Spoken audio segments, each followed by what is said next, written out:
Hey, Diana, did you know that your marketing and intake team can kill your best leads without anybody noticing? Mark, that's the dumbest thing you've ever said.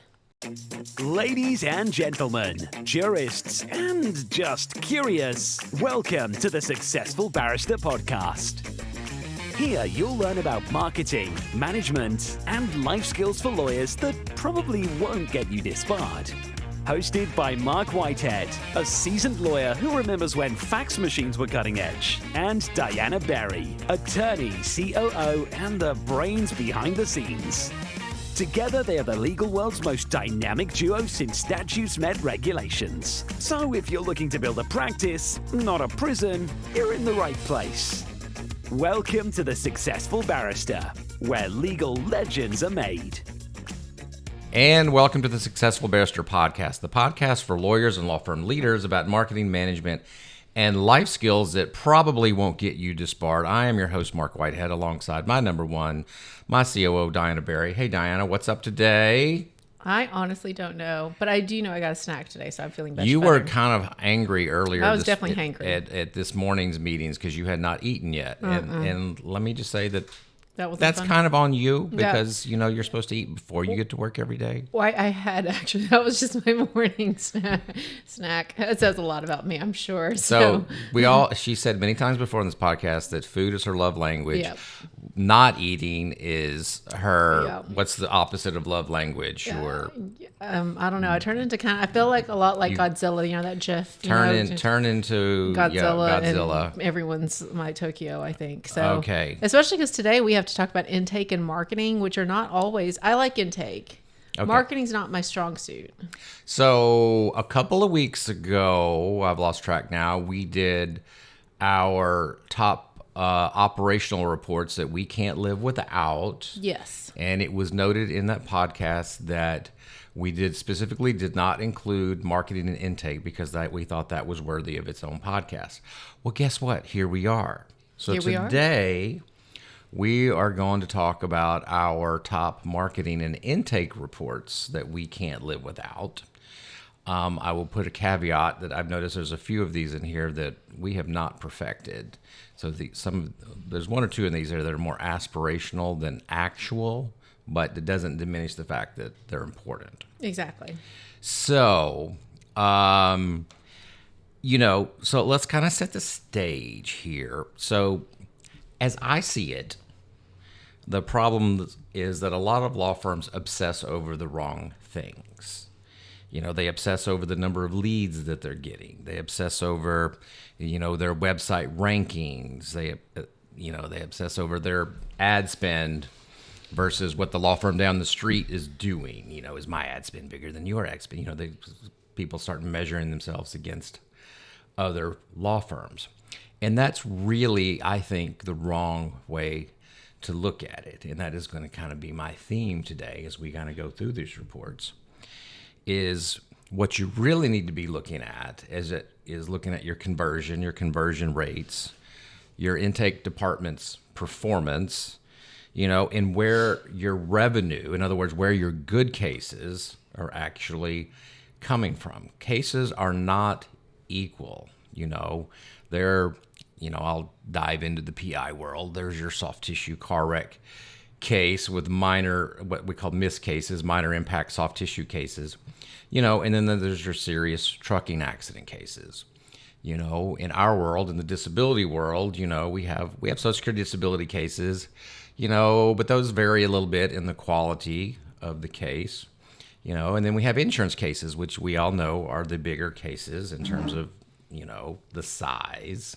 Everybody likes bigger cases. So in our world, it's kind of more in that direction.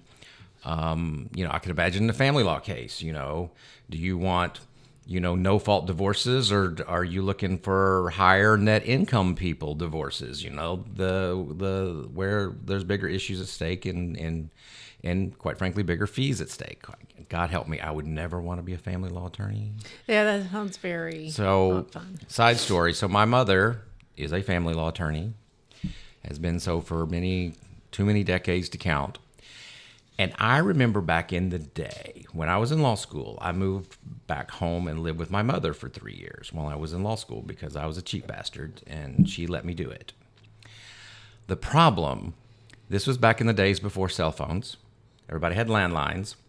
And my mother, I don't like to speak ill of my mother, but this was just a dumb thing that she used to do. Her clients had her home number. Oh. And every Sunday night at 6 o'clock, the phone would start ringing because the ex-husband hadn't brought the kid home by 5 o'clock, which was the visitation schedule. And they would immediately get pissed and they'd start calling their lawyer. And I'm like, oh my God, I can't believe. I looked at my mom and I can't believe you have chosen this life. And number one, I can't believe you gave me your damn home number. What the F is wrong with you?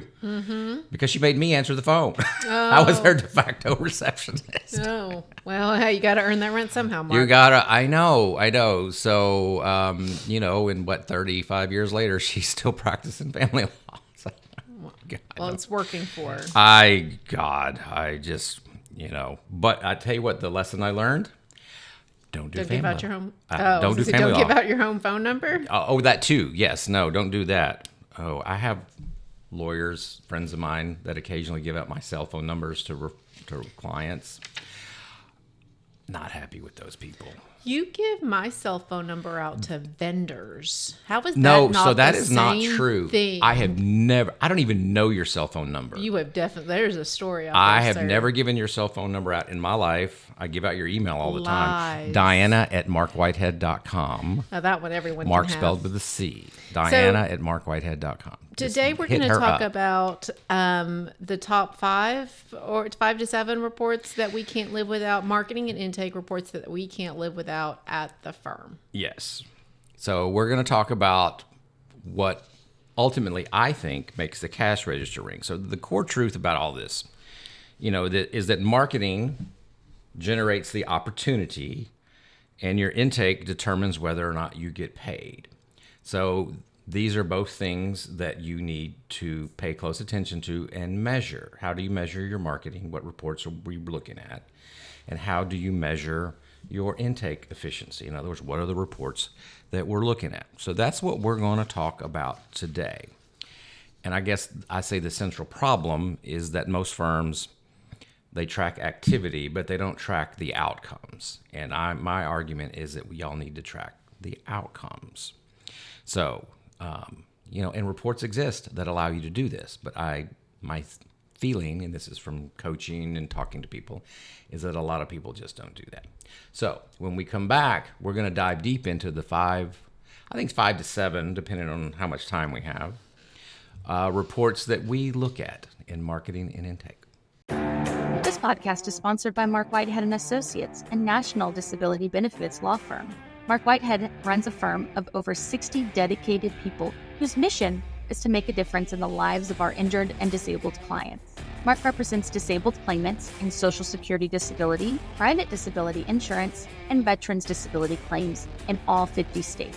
Marc Whitehead is double board certified in both Social Security disability law and personal injury trial law. Marc has litigated disability cases in over 40 states and counting and can help your clients too. Stop throwing your phone calls away. Call Marc Whitehead at 701-VIP-LEAD. That's 701-VIP-LEAD. Or visit our website at disabilitydenials.com. Referral fees are paid in all jurisdictions where it is permitted. Refer us your disability cases today and know that your clients will be in good hands. All right, Diana. So if you can't see it, you can't fix it. And my argument here is that the way you can see it is through analytics, through reporting. And I know you love this stuff. You geek out over this stuff. I do. You do. So, the things that we want to look at and we want to be able to have some visibility into, are the efficiency of your marketing spend, the efficiency of your intake performance, and then the revenue that it's generating. And I think one of the things that people fail to do is they fail to attach revenue to their marketing and intake results in real time. So what we do is that we have established over the years an average case value for different types of cases. So when we bring in a case, we immediately assign a value to it. And I think that can be done in just about any type of practice. A lot of PI lawyers would argue, well, I don't know yet what the value of the case is. I have to get into the case. And I would push back on that and say, yes, but you can make some educated guesses. At least make some categorization, put a range on something. And obviously you're not held to that. I mean, you can change it along the way. But just in terms of looking at how your marketing and intake are performing in the moment that you first sign up the case, I think it's good practice to try to assign a value to a case immediately. And that's how you get to your ROI ultimately, right, Mark? And that's I would say, I know you have a couple of different numbers here, like cost per lead and cost per case, that are much more popular in the PI world. But the number that I hear you use a lot, and I guess we're starting with your marketing numbers, is ROI, particularly what I say by source, but you would say by channel, I believe. Yeah, well, channel, okay, it's a channel, source, it's the same thing. Exactly. And we're talking about channel, we're not talking about the TV channel, we're not talking about ABC versus NBC versus CBS. We're talking about, your attorney referrals is one channel, your client referrals are another channel. Your digital marketing could be multiple channels. It could be the SEO work as a channel. Your LSAs are a channel. Your PPC could be a channel.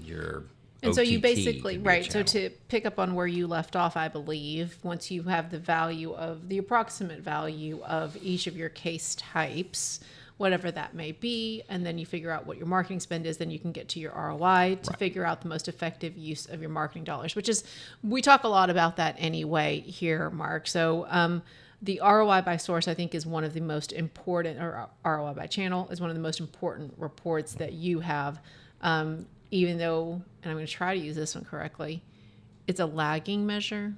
Well, if you assign a value to it when the case comes in, I think in real time, and that's my argument here. So a lot of PI lawyers, especially out there, will say, well, I don't know how well my marketing did until a year and a half later. And I'm like, well, it's too late to make any adjustments at that point. I mean, you're a year and a half down the road. You have to be able to make adjustments to your systems in real time. So which means you have to establish some values of cases in real time right when they come in. And yeah, I understand they're going to vary over time, and the cases go south, cases get better, whatever. But just in terms of, making pivoting on the fly, which is kind of what we're talking about here, you need to be very flexible and nimble because things change. Anyway, so here's the first one that I really look at, and this is kind of more marketing than anything. I look at our total leads report versus the total qualified or wanted leads. Say, for example, let's say in a particular month, we bring in 1,500 leads. This would be sort of typical average for us over 2025. We were averaging about 1,500 leads a month. How many of those leads did we actually want? What was that were actually qualified after we interviewed them? And the percentage is kind of low. It's about 10 to 12% in our industry. I know in the PI world, it's higher. In the PI world, they're typically wanting 20 to 30% or more of their leads. It's just the nature of that type of practice. In a medical malpractice case, or medical malpractice law firm, their want rate is somewhere around 1 or 2%. They've got to mine a lot of coal to find a few diamonds over there. That's a tough practice area to be in. So it depends on your practice area, but you need to know what is the norm in your particular industry. And doing this for 30-something years, I know in our industry, our want rate is typically 10 to 12%. But you need to know that because what you will find is that certain marketing channels have a higher want rate and certain marketing channels have a lower want rate. For example, in our world, attorney referrals we have a higher want rate. Why? Because that case has already been pre-screened by another attorney. So they're weeding out a lot of the minutia that we wouldn't want to begin with. They would have never sent it to us. Versus, let's say, our Meta/Facebook advertising. that want rate is extremely low. It is generally about, in my memory, if I'm remembering correctly, is about 4 or 5%. In other words, you get a lot of minutia that comes in through that type of advertising. So you have to know these things when you're allocating your marketing dollars, when you're allocating your marketing efforts. Not all channels are created equal, but you wouldn't know that if you didn't track this particular statistic. Yeah, and I know that you're talking about marketing now, but I think it's important whenever you think about that to also think about the flip side, which to me is intake. And so I think one of the most important reports that we've started to implement in the last 6 months at the firm is intake specialist by case type, by source. So you know how you're talking about... That's a lot. You're going to have to explain that one. Well, so obviously everybody knows to calculate how many conversions or even how many whatever by intake specialist, right? Whether that's how many calls that they made, how many inbound or outbound calls that they made, but also how many conversions each intake specialist made. But then also the next thing that you want to track is by case type. So for us, it's really easy. We have 3 primary ones. So we don't really talk about elder law or mass torts on this particular podcast. But so you know exactly, for example, our top intake person. We probably shouldn't say her name. Somebody might try to take her from us. Yeah, no. Her name is Gazelda. Gazelda. We'll refer to her as Gazelda. Gazelda. That's not that's a good one. I just made that one up. Gazelda.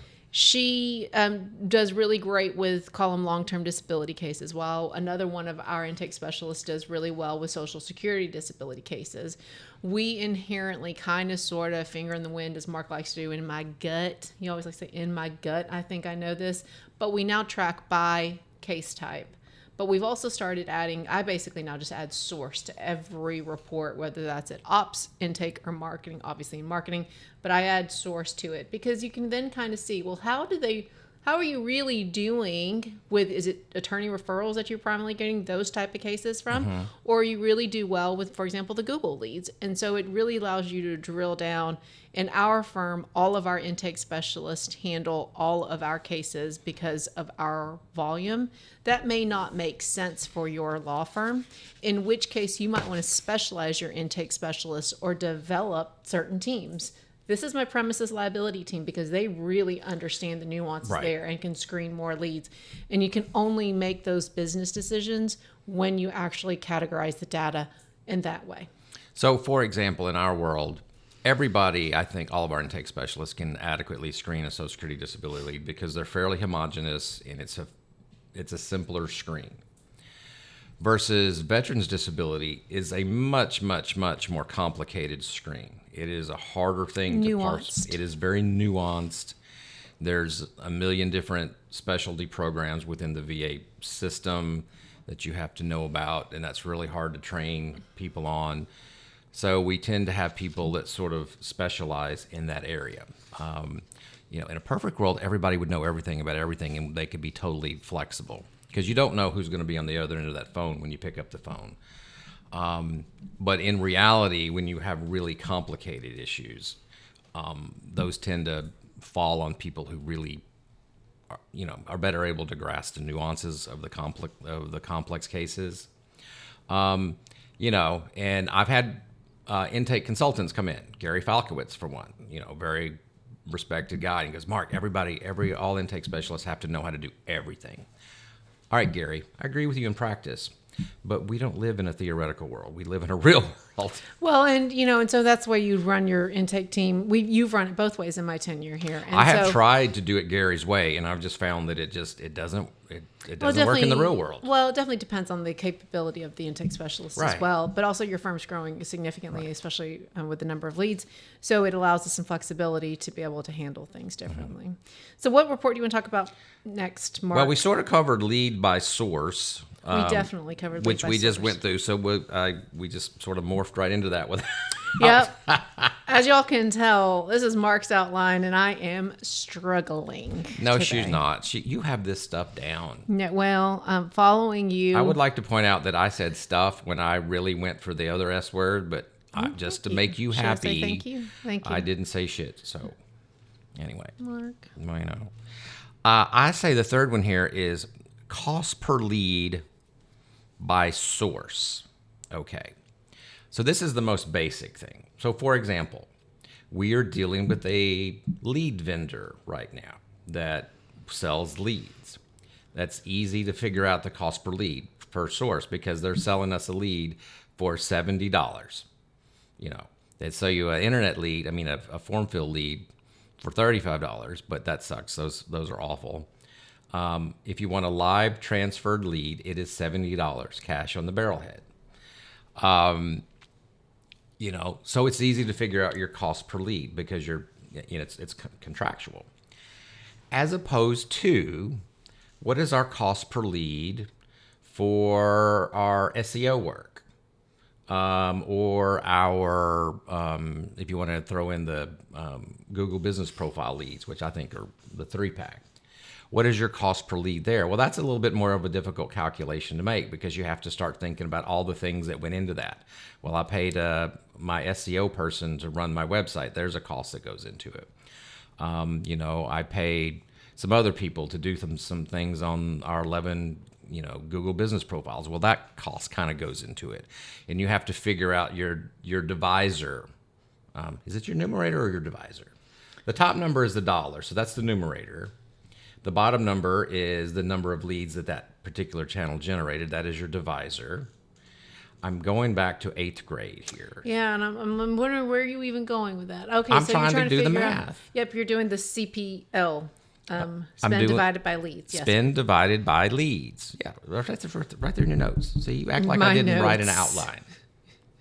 I am very confused, but that's okay. So what it really matters is efficiency at the top of your marketing funnel. So how much did it cost me for this particular channel? But then you have to go to the next report, number 4 on our list, which is the sign-up rate by source. So in other words, okay, great. So I'm paying $70 a lead for this lead vendor company up here. But what's my sign-up rate? Okay. Versus what did I spend on the Google Gods? What is my sign-up rate there? I tend to look at your SEO work as sort of the baseline because that's really your cheapest lead that you're ever going to get. But also it tends to be not the highest quality. It's certainly not as high of a quality as an attorney referral or something like that because there's no pre-screen to it. It's just people walking in off the street. But it's sort of your baseline. So what is my cost per lead with the Google reviews versus what is my cost per lead with a lead vendor versus what is my cost per lead for attorney referrals, which is another way you have to calculate that. How much do you spend on your marketing program to attorneys, i.e. how much do we pay to put this podcast on because this podcast specifically is part of our marketing program to attorneys. So you got to figure out the numerator, everything that goes into the numerator to really figure out what your actual cost per lead is. But you want to know because you want to know where to spend your money and what's working and what's not working. Yep, and I don't know if this is the right way to mention it, but when you talked about sign-up rate, I think you've moved into number 4, Mark. Yes, they all morph together. So when you think about just not that one, the thing that we've been focusing on a lot, I'd say in the last 9 to 12 months in intake is I like to say where the good leads go to die. Yeah. Those stages. So we've created a lot of automations and are hyper focused on particular intake stages. And so for those of you that are not Litify clients out there that are listening, each of the intakes, and I'm sure that happens in Filevine and all the others, each intake has a particular stage where it is, whether it's uncontacted or for us where good leads can sometimes go to die. I shouldn't tell you this. Should I know? Should I tell you this? You're making me hive. I was just going to say, I can see you starting to tick over there. Attorney reviewing and need information. I bet I could get you on attorneys just sitting there clogging things up. I bet that I can get you on a soapbox with those two stages. Just so all high and mighty over there to It's too just proud and prissy to review some leads. It's a volley, right? So Marc likes to talk a lot about the volley. I think of them as handoffs is the way that I think about them. And so intake said, okay, it's your turn, attorney. And if there's not a task or a trigger for somebody to do something in 24 hours, I mean, it's really more like a lot longer than that, Marc. But then it's just going to sit there in somebody's inbox without some action. And so what we've done a lot, I was saying that, the last 9 to 12 months is creating automations to ensure that somebody gets a bell, a task, a reminder. A shock collar. Let's put a shock collar on them. Those, last I checked, are not allowed. But Says something, I will find you the reference. But you can't. Now it's actually gone down the number of intakes that get stuck in attorney reviewing and need information. That one's also a tricky one. Need information, just you can stay there. Let me just say how it ought to be done. Okay. How it ought to be done is you should empower your intake staff once a case meets criteria to sign it up right there on a one-call close, which is another stat that we keep. What percentage of one-call closes do each intake specialist maintain? Only if it is a case that is too complicated or has vagaries or something is just off, that the intake specialist can't make a decision, should it go up to a higher level. And quite frankly, the higher level shouldn't be an attorney. That shouldn't be your first option. The first option should probably be the intake manager, who presumably has experience and can make these judgment calls. Only if both the intake specialist and the intake manager cannot make a decision. Only then should it go into the hellhole of attorney review. Okay? And that's where the shock collar needs to come in. Yes, sir. Absolutely. And so Marc has gotten on his soapbox. So we're going to get Damn right Marc off the soapbox. And so I'd look and say to close out sign-up rate as one of the most important reports for most law firms. Not only look at your basic sign-up rate, but when you go and you're like, oh, that should be a lot higher, right? So if Marc's SEO leads aren't converting, it's not just a marketing question. It is potentially an intake. You have to dive into those stages is where I would start. So let me be clear on the sign-up rate. When we're talking about sign-up rate, we're talking about sign-up rate for wanted cases. Mm-hmm. Qualified cases, wanted cases, that means the same thing in my book. Mickey Love has said that the industry standard is somewhere in the low 90s. You should be signing up 91, 92, 93% of your wanted leads at a minimum. Obviously, 100% is better, but at a minimum, you should be signing up that. That's per Mickey. If you're down in the 80s or 70s, you've got some holes in your bucket that you need to go fix. Mm-hmm. But, if the client took the time to go through and talk to you and go through your screening process to the point where you're satisfied that you want the case, the client probably is fairly invested in you unless somehow you screwed it up. So if you're consistently getting below 90%, somebody's messing something up, and you need to look at that. And that's a great intake by, I go back to intake specialist yes, by source. That's why I think it's intake specialist by case type by source is why that's a very relevant report for everyone to track. If one intake specialist is at 95% and another one's at 75%, you need to be looking real hard at 75% over there and figuring out what they're doing wrong or whether you need to make a change. So to keep things moving along, Marc, you're at, I don't know which number, 5? Yeah, let's go with that one. So your cost per case, that means your acquisition cost. Now, one of the things I like to do is go backwards on this. So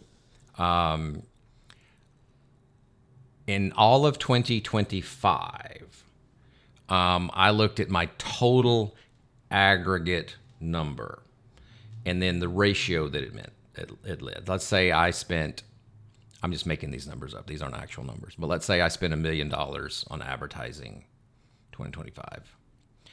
How much in revenue did it actually generate? That's your overall big number. And ours was 9-1. We generated, under that scenario, we generated $9 million on $1 million in advertising. Those aren't exactly true numbers, but we did do a 9-1 ratio. That's a good number. The overall ratio is good. But then when we start looking at our cost per case per individual channel, some channels did remarkably better, such as our SEO work. They did remarkably better. Our cost per case was in the $300 to $400 range, versus on some of our PPC work, our cost per case was in the $3,000 to $4,000 range, which is totally unacceptable in our industry. It might work in a PI firm, but it doesn't work in our industry. So when we look, so you first have the benchmark. What is your overall number, your overall cost per case? But then what is it per channel? And then you can see, well, what's working and what's not.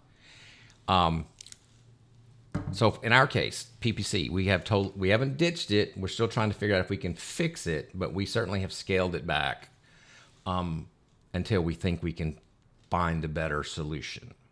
And if you're not paying attention to your stats, you won't know that. But you need to know what an acceptable cost per case is, and then work backwards from that. So, for example, if our average fee on a Social Security disability case is $3,000, which we have determined that it is, how much would I be willing to pay for that case? If I just could shell out some $100 bills for it, how much would I pay for that case?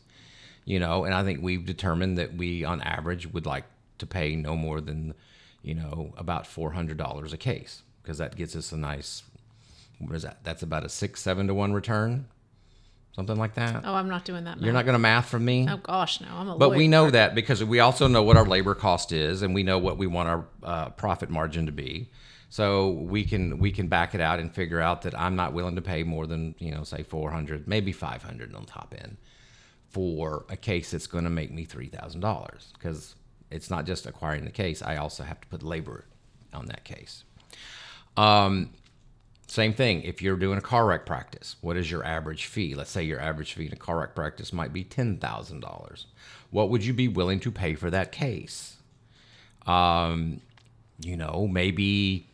$2,000 is an acceptable number on a $10,000 fee case. I don't know. It depends on how you view it. But I've heard these numbers bounced around that people will think $2,000 is an acceptable number in the PI world. So is that particular marketing channel that you're using, is it getting you $2,000? I mean, is it getting you cases for $2,000 a case? So you have to figure this out, but you have to know by channel. So here's one thing I think that a lot of lawyers forget. Attorney referrals, a cost of acquiring the case is not only the cost of you marketing to the attorneys, it's also the referral fee that you pay that attorney if you pay referral fees. That's also part of that calculus. That's part of that marketing spend. And a lot of people miss that point. I've also heard that your origination bonus that you pay to your internal attorney should hit that line item as well. I disagree with that. Yeah. I have thought about that.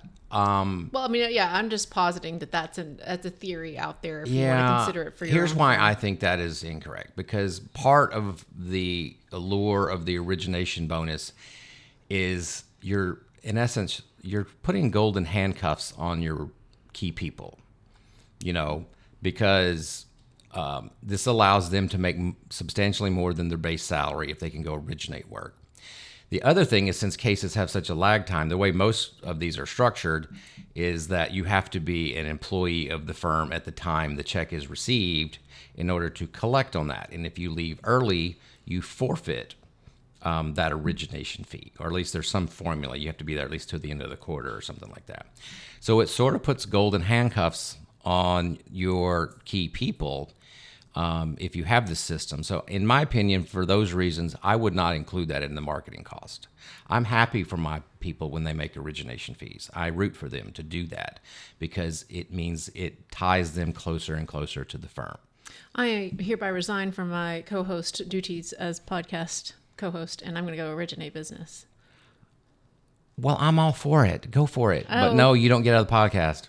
All right. So before we go there, I think we need to make sure we talk about, before we leave this report, I think we're going to have to maybe cut this one down to maybe only one of your 6 or 7, Mark, because of time. No. But I want to talk about last touch or first touch attribution because that is such a hot topic now. And I don't know that there is a right or wrong answer, but here at the firm, you use last touch attribution. We do last touch only because it's the way we've always done it and it's easiest to do. I'm not saying it's the best way. Yeah, but some of these, for example, especially for PI firms, when you have such a significant budget towards things that may not have a real automatic result, like Craig's ice cream truck. Mm-hmm. What did he call that? I'm gonna have to get the name of it. It's so good. It's, but if you have a any Dole of Whip things, something or something. No, is it not? It's so good. But the name of the ice cream truck, or if you participate in, Mike Morse, I know, does the backpacks and those types of things. Those might be harder channels to get that cost per case, or those Your community relations. Any of your community channels will have a different number, and your attribution methodology may need to change from ours. So really, what you're talking about, the problem is this. You're talking about the difference between measuring direct response marketing versus branded marketing. So direct response is call me now, call me now, call me now. Branded is stuff that you do in the community to get your name out. And there's almost no way to really put a solid number on that to measure that. It's almost, in my opinion, it's almost like a feeling. I'll give you the in-betweener, the tweener here, is our TV advertising campaign, which I view both as a branding tool and a direct marketing tool, because the commercial does have the phone number and says, call me now. However, there's a branding component to it, which is, I'm Marc Whitehead, this is what I do. Oh, by the way, I said my name is Marc Whitehead, and this is what I do. Oh, and by the way, my name is Marc Whitehead, and this is what I do. Because here's what the most likely client journey is the first touch attribution, they see your TV commercial. Last touch attribution is they go Google you. Well, which number are they going to call? The TV number or the Google number? Well, they're going to probably call the Google number. Probably going to hit the click to call in the Google.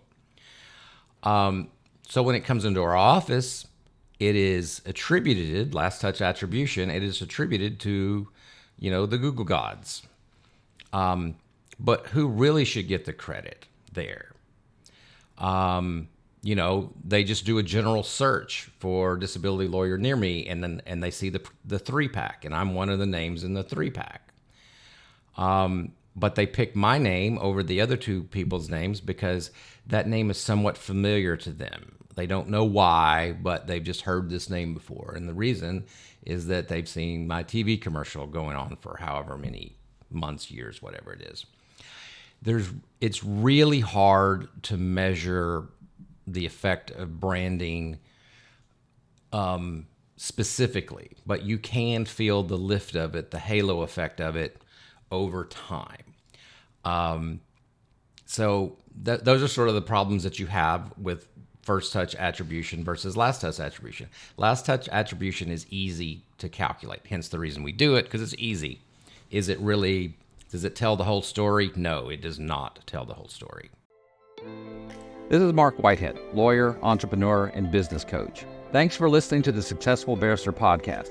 If we've stirred your juices, hit me up with an email at marc@marcwhitehead.com. Remember, Marc is spelled with a C. And get on the Successful Barrister newsletter mailing list. Even better, let's set up a call. I'd love to talk to you about working together, talk shop, or just shooting the breeze.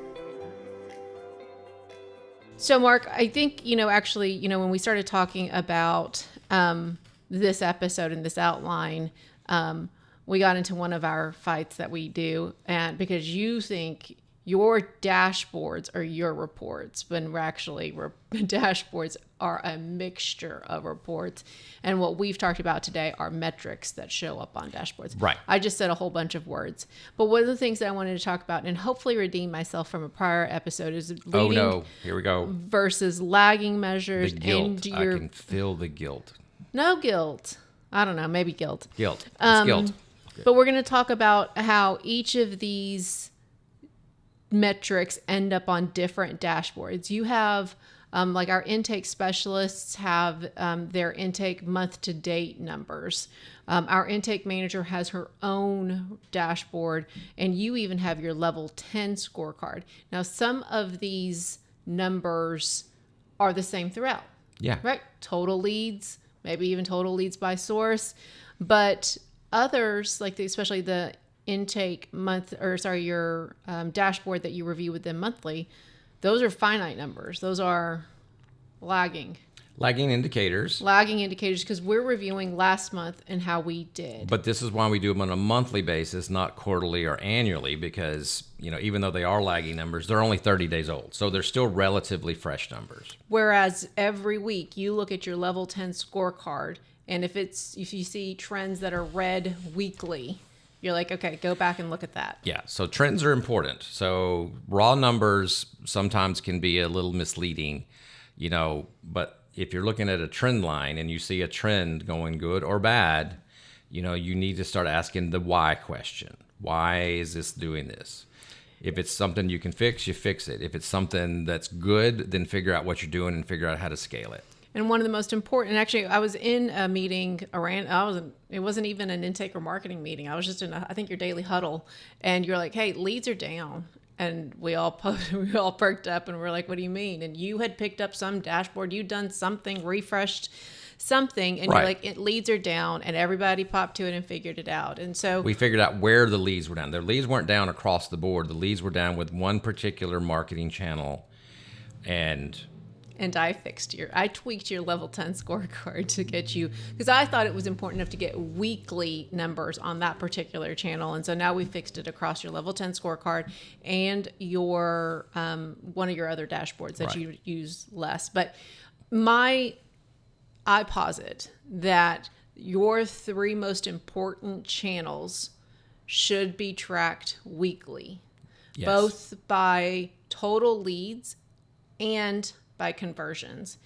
I've been to LitaQuest where they say actually total leads by your top marketing channels track daily, particularly if it's Google, because the Google gods be the Google gods, right? Like they do what they do. They do what they do. If you're only tracking it monthly, if you're only tracking it quarterly, that's way too late. Yes, it is. At that point, it is water under the bridge, and there's nothing you can do about it. And now you're just crying.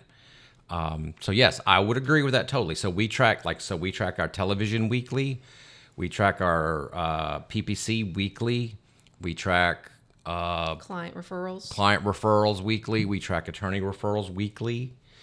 In our next iteration, what I want us to get better at, and one of the things that I would consider, especially if you're kind of at a more advanced stage of where you are, is Marc has his top 20 flyers, as we've talked about repeatedly on this podcast, but an analysis of your top 20 from week to week, maybe month to month, right? Depends on what we're talking about here. Well, if law firm A referred you 20 insurance cases last month, but this month, who the hell gets 20 insurance cases in a month? Well, maybe we can't, Marc. Be aspirational. Let's be positive. That's never happened in our lifetime. If law firm A the next month sends you none, that's something that you need to look into. That's a Mike Morris fire issue. But what if they never brought you into their office and said, I'm firing you? So we had this happen. You would never know. Yeah. We had this happen with a certain referral agency that all of a sudden just cut us off. You never got the you're fired conversation? They never said a word. Yeah. They just stopped showing up. Yeah. And we, and it took us a month to figure it out. And we should have figured it out sooner. But the reality is, they said, well, this is what the issue is, and these are what we need to turn the spigot back on, and we that doesn't work for you. That doesn't work for us. And we just parted ways. Well, but you only could know that if you're tracking it. And so when I say top 20, that's what I meant, whether that's weekly or by month, depending on your practice area. But the point that I wanted to make was that these are metrics that Marc and I are talking about, and where the metrics go in a particular dashboard depends on your audience. and depends on the cadence of the meeting. So weekly, Marc is talking to his intake manager at every level 10 and his marketing director at every weekly meeting, whereas you only see the intake team collectively once a month, and you're reviewing finite numbers. Right. So the metrics are important, but where you place them is equally as important. Right. Your cadence of review, Exactly. which is a spinoff of cadence of accountability, but your cadence of review. Yep. So when we come back, we're going to talk about our 5 takeaways from this podcast. Yes. All right, Diana. Our 5 action steps going forward. I did have a couple of wrap-up thoughts first, about this in general, because I think most lawyers, law firms always talk about marketing. I just need more leads. I need more leads. I need more leads. And what I really think they need to understand, and I use this preface before we get into our 5 things, I really think what they need to understand is that growth really comes from figuring out where your system is breaking and figuring out how to fix it faster than your competition, because they're having the same problems. And that's where you get your competitive advantage. And I think where most people are missing is efficiency in their marketing spend and efficiency in their intake process and getting it done, doing it well, not just doing it more, but doing it well. So that's my overall this is my preachy part of the podcast. Your soapbox? I'm preaching. All right, go I'm for it. preaching. All right, 5 action steps going forward. My first, number 1, track total leads and qualified leads, but track them separately. Don't lump them together, or at least put them in like a funnel. Top of the funnel is total leads. Next number within the funnel is qualified leads, because it's about efficiency. I don't want 1 million leads if they all suck. I want 10 leads that are really, really good.